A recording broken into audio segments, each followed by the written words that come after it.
Welcome to Tonic Boom, a specialist capital markets podcast series brought to you by Tonic, the expertise-led consultancy dedicated to giving firms more.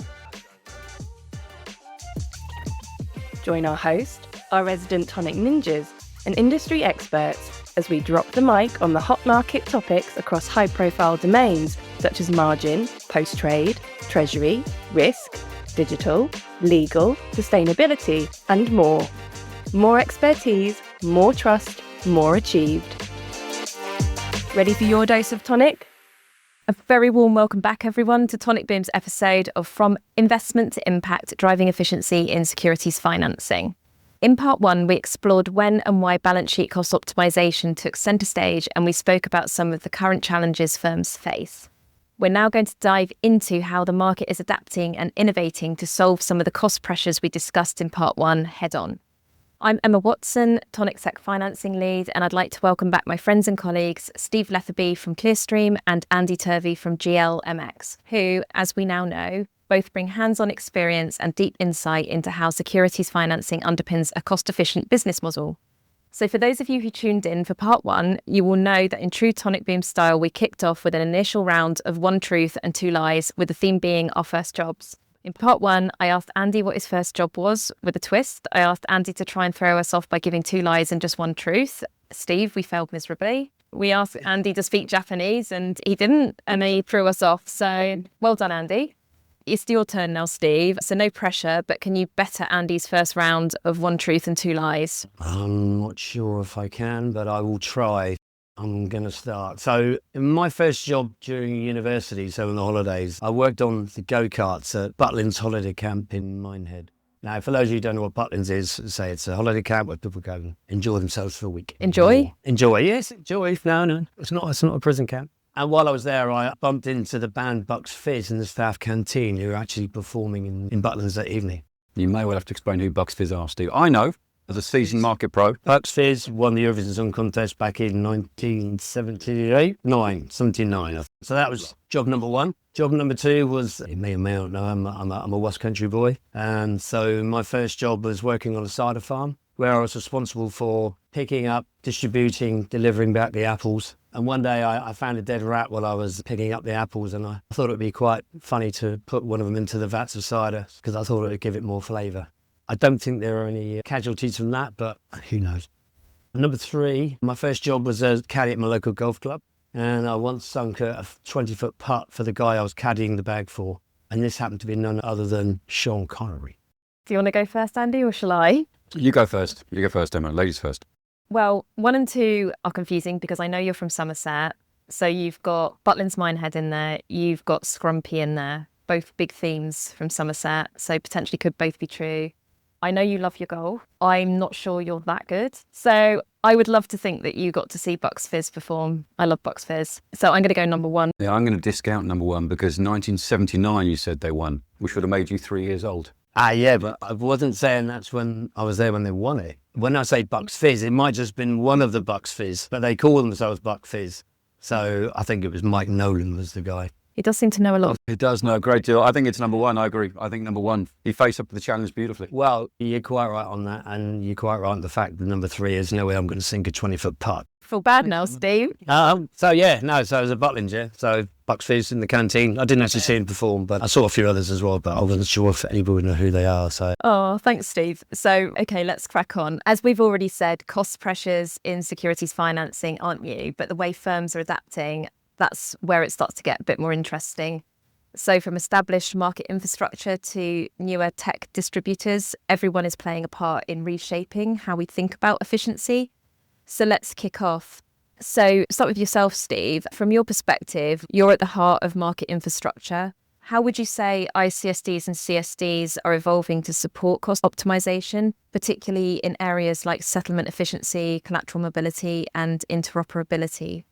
Cool, yeah. So interesting question and set of questions there. So on the settlement efficiency side, I think that, Clearstream itself has made massive strides with regards to settlement automation and making things a lot more STP, obviously to reduce manual errors and manual intervention.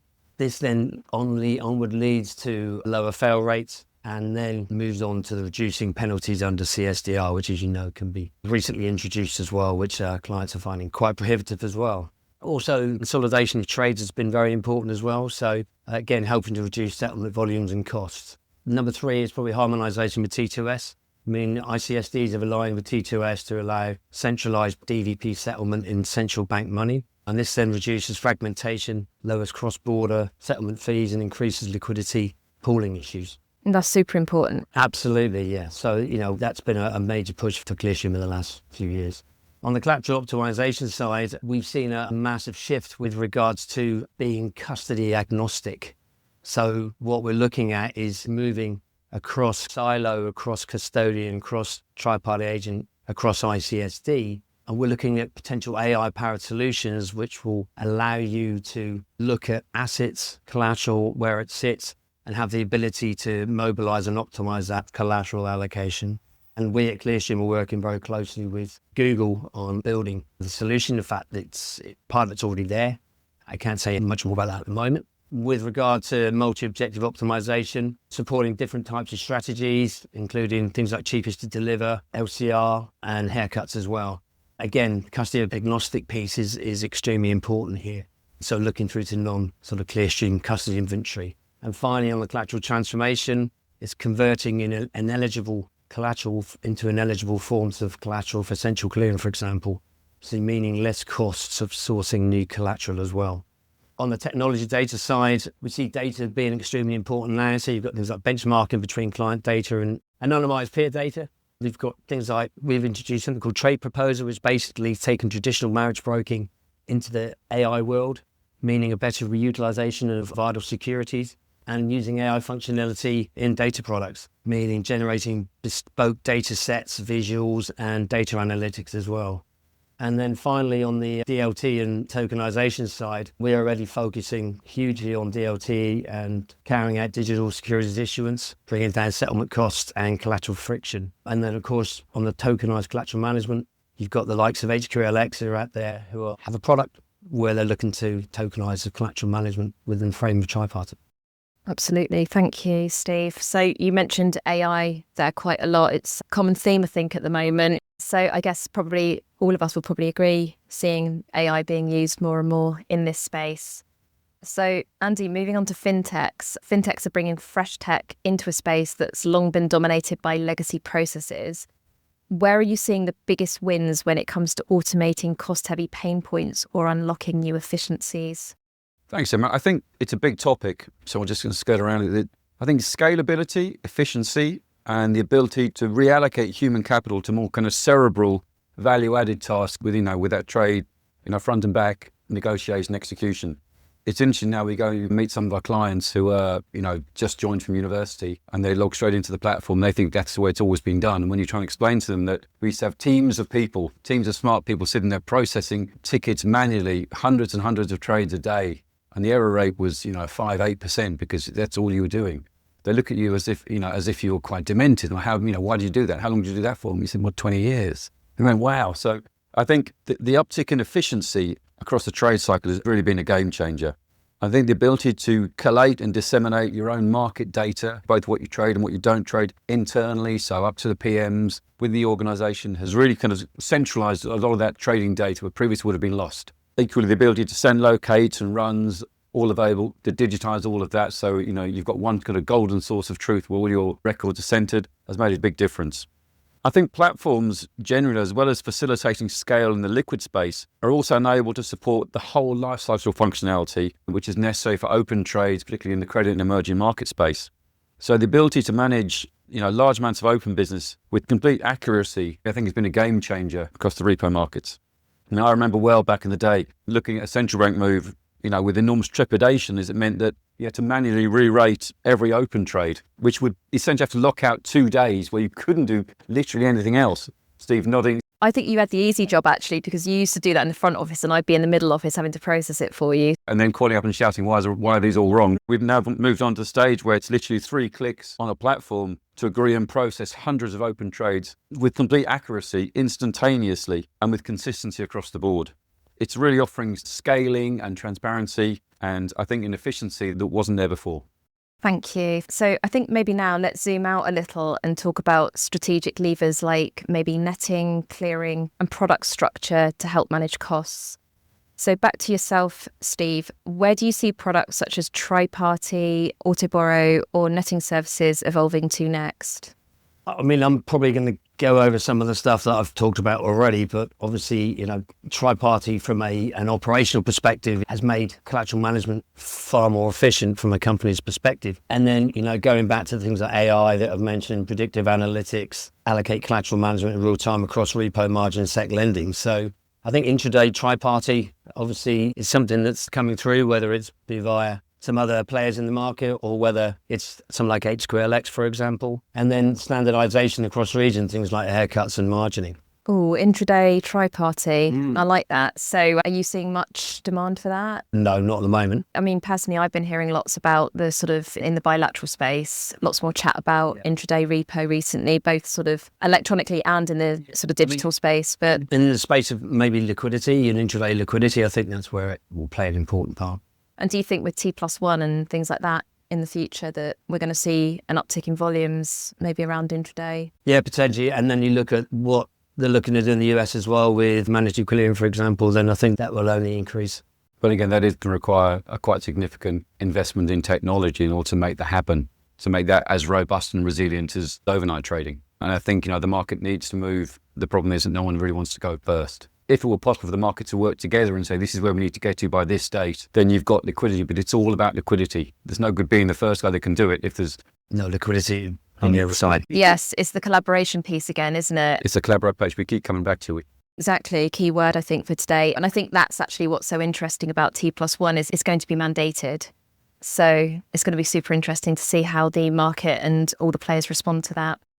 I mean, if we look at things like auto borrow, for example, as well, you've got obviously smarter router engines now. So auto borrow evolve into probably a intelligent inventory routers, which I think is extremely important as well. Less fragmentation, again, single pool of liquidity, regardless of the custody or settlement location. So going back to what I was talking before about being custody agnostic as well. And buy-side access control on the auto borrow side will be probably quite more prevalent as well, due to the fact that the beneficial owners will have maybe more real-time visibility as well on their assets on that side from an auto borrow perspective. And then finally, going back to the things like ESG filters, for example, on those particular auto borrowers, so that's going to be probably a lot more integrated into those type of facilities as well. Interesting. Is the auto borrow, is that intraday or is that still overnight? It's intraday. It is intraday. Okay, thank you very much. So one more question for yourself, Andy. Do you sense firms are now asking more about front-to-back solutions, not just tools, but smarter workflow redesign?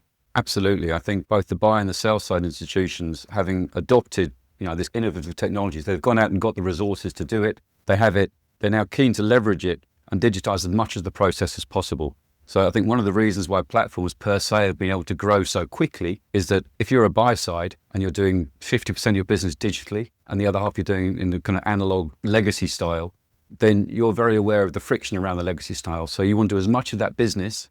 You want to capitalize on the resources you've got and do as much of that business digitally as you can. Equally, if you are a big sell-side institution and you spend a lot of internal capital on getting SDP and full integration to platforms, then anything you're doing outside of that protocol is by definition more clunky, more frictional and less efficient. So there's a kind of virtuous cycle of adoption there, which I think is really helping the platforms to grow. I think equally, once you have that adoption, you've got a business case around it, it might make it slightly easier to go and save for more resources to deepen that integration. If you've got a book of business which is done digitally that works perfectly, and we've got great data around it, you've got great reporting around it, you've got analytics around it, then going and asking for further integration for life cycle, whatever, is a much easier ask because it's a proven concept. I think repo and lending desks have historically not been the first in the queue for development budgets. Nobody likes us, we don't care. But while the business case was always there, the workflow to support these new regulatory reports will always take precedence. Institutions look and say, what's coming down the pipe? Right, we need to get compliant with this and this and this, we need to report this. So the repo desk, except finance business, are not always front and centre of those discussions. Yeah, those funding conversations can be really challenging. But I think the thing that underpins all this is that it's a very, very interconnected business. So whatever's important to the buyer side is important to the sell side. The binding constraints on both sides of the trade have to be kind of borne in mind. So that means that the market as an entity has to work together in order to keep innovating. We've got to have this kind of open and transparent dialogue between the buyer side and the sell side and the vendors and the clearers. And that's how we stay strong. That's how we are able to kind of withstand whatever headwinds come down the pipe, whether it's, economic or geopolitical. I mean, we know there's going to be more of this coming. I think after Liberation Day, the market responded extremely well. I mean, capital markets responded extremely well. The repo market responded well. And I don't think we've given ourselves enough credit for how robust and resilient that market was. Well, I mean, if you look at it, the repo market kept the market going, didn't it, end of the day? So, we had GC pooling, which is a cleared repo product, which basically volumes increased tenfold post-financial crisis. We had the tools to withstand the shock. Yeah, you've got the scale. Yeah. And I think that's where we learn from these iterations. We say, what do we need to get to the next step and the next step? And the more we talk about it as an industry, the more adoption there's going to be of these things, of these tools, the more resources get put aside to put those in place, which makes the whole industry safer, more efficient, more transparent, which will allow it to continue to grow. Love it. So the whole partnership, collaboration, we mentioned those words lots today. I think standardization across the board as much as possible, adoption of best practices across the board, all of that just helps bind everything together and make everything work so much better and more efficiently for everybody. So we've covered a lot, from the tech that's driving efficiency to the strategic levers like clearing and collateral transformation. But looking ahead, maybe just a quick fire final question for you both. So Steve, Andy, if the goal is sustainable cost optimization, what's the next big opportunity? Where should the industry be doubling down? Well, I think you said the goal is sustainable cost optimization. That's revenue. And I think everyone in this marketplace exists to add shareholder value.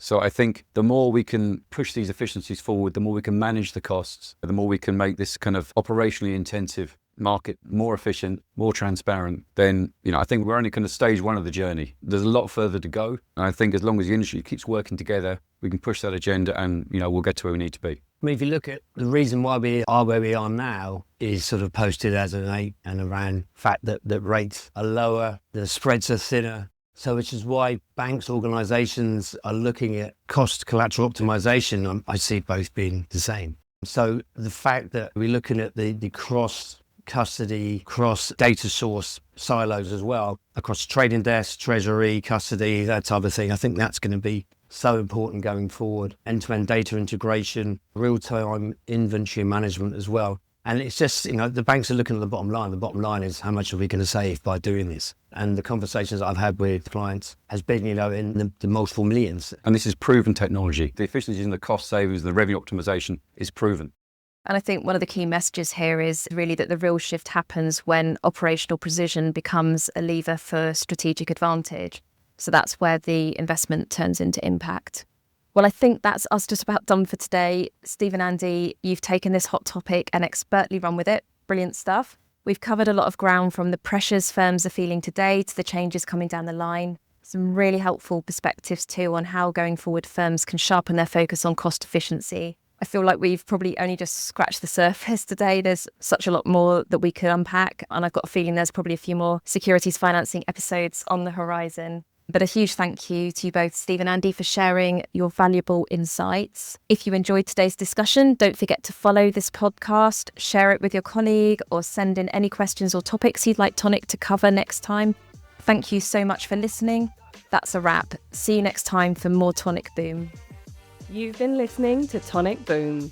Don't forget to like and subscribe to stay up to date on the latest developments and industry opinion across capital markets. Visit thetonicconsultancy.com to see more of our expertise-led insights and end-to-end solutions. Tonic. More expertise, more trust, more achieved.